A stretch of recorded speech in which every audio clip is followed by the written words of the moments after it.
2. Mengagumi. Sungguh, ternyata dugaanku benar. Pemuda yang bernama Rangga sangat tampan. Dia membuatku kagum. Maaf Pak, saya diminta Bu Sandra menemui Bapak. Aku memulai pembicaraan dengannya. Oh iya, Bu Sandra juga sudah cerita tentang kedatangan kamu hari ini. Kamu Citra bukan? Sepertinya dia ingin meyakinkan namaku.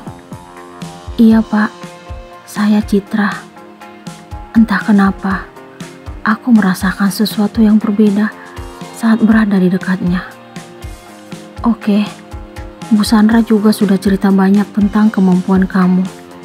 Perusahaan ini baru buka dan butuh seseorang yang benar-benar menguasai pembukuan dan keuangan. Bu Sandra yakin dan percaya dengan kemampuan yang kamu miliki. Setelah mendengar semuanya dari Bu Ana, aku fokus mendengar penjelasan Pak Rangga. Iya Pak, saya akan berusaha semampu saya. Balasku untuk meyakinkannya. Oke, mulai besok kamu boleh kerja. Selamat bergabung di perusahaan ini. Semoga kamu bisa bekerja dengan baik untuk kemajuan perusahaan. Pak Rangga menjabat tanganku. Hatiku deg-degan. Terima kasih Pak, saya akan berusaha semampu saya. Balasku sambil menjabat tangan Pak Rangga sangat kuat. Aku sangat terharu dan tidak menyadari kalau sikapku yang berlebihan secara tidak sengaja membuatku malu. Begitu kuat dan lamanya jabatan tangan kami berlangsung, hingga Pak Rangga senyum-senyum.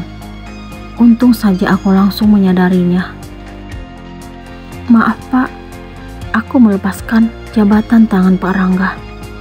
Iya, tidak apa-apa, balasnya sambil menyunggingkan senyuman. Oh ya Pak, besok pakaiannya gimana? Saya pakai baju apa? Tanyaku ingin tahu. Kamu pakai kemeja saja dulu untuk sementara, terus bawahannya rok.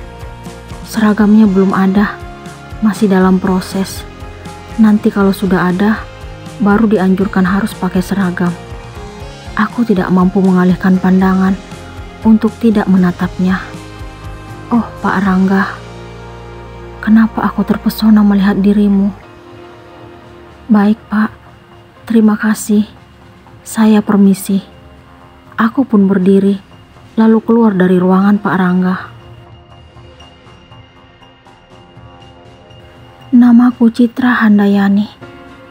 Aku terlahir dari keluarga kurang mampu. Aku memiliki seorang adik laki-laki bernama Bimo, dan sekarang masih duduk di bangku SMA kelas 10. Aku berhasil melanjutkan kuliah karena bermodalkan beasiswa prestasi. Aku sama sekali tidak pernah merasa malu atau menyesal memiliki orang tua yang tidak seberuntung orang lain. Ibuku membuka usaha kecil-kecilan di rumah, menerima pesanan kue, sementara ayah hanya buruh bangunan. Aku bangga memiliki orang tua seperti mereka, karena mereka telah berusaha memberikan yang terbaik untuk anak-anaknya. Mereka orang tua terhebat yang sangat berjasa menjaga dan merawat kami hingga saat ini.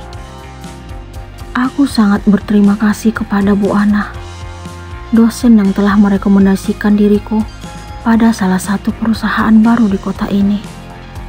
Berkat kebaikan dan ketulusan beliau, akhirnya aku diterima bekerja di PT Bahagia dengan jabatan yang sangat penting dalam sebuah perusahaan, bagian pembukuan dan pengelola keuangan. Rasanya ini masih seperti mimpi yang berakhir menjadi kenyataan, karena aku dengan mudah mendapatkan pekerjaan. Aku sangat terharu hingga meneteskan air mata kebahagiaan. Berkat perjuanganku yang selalu belajar dengan baik dan tekun, akhirnya aku berhasil menyelesaikan kuliah tanpa mengeluarkan biaya atau gratis. Puji syukur kupanjatkan kehadirat Allah yang senantiasa mengiringi setiap langkahku. Aku berharap dengan kesempatan ini bisa membahagiakan orang tuaku hingga melihat mereka bangga juga tersenyum karena telah berhasil mendidik kami anak-anaknya. Aku ingin mereka menikmati hasil kerja kami di masa tua nanti. Aku berjanji akan memenuhi kebutuhan mereka dan berusaha menjadi anak yang berbakti. Ini merupakan hari pertama masuk kerja. Meja kerjaku berada persis di samping kanan ruangan Pak Rangga. Kaca jendelanya tembus pandang dan aku masih tetap bisa memandang ke arahnya. Pak Rangga menjabat sebagai direktur di PT Bahagia dan beliau merupakan anak tunggal Bu Sandra, pemilik perusahaan. Di usianya yang masih sangat muda, dia telah berhasil menjadi seorang pemimpin, walaupun pemimpin dalam perusahaan keluarga. Menurut penilaianku, Pak Rangga adalah laki-laki sempurna. Dia tampan, berwibawa, masih muda, tetapi sudah meraih kesuksesan. Betapa bahagianya wanita yang akan mendampinginya nanti. Perempuan itu pasti sangat beruntung karena telah memiliki laki-laki sempurna seperti Pak Rangga.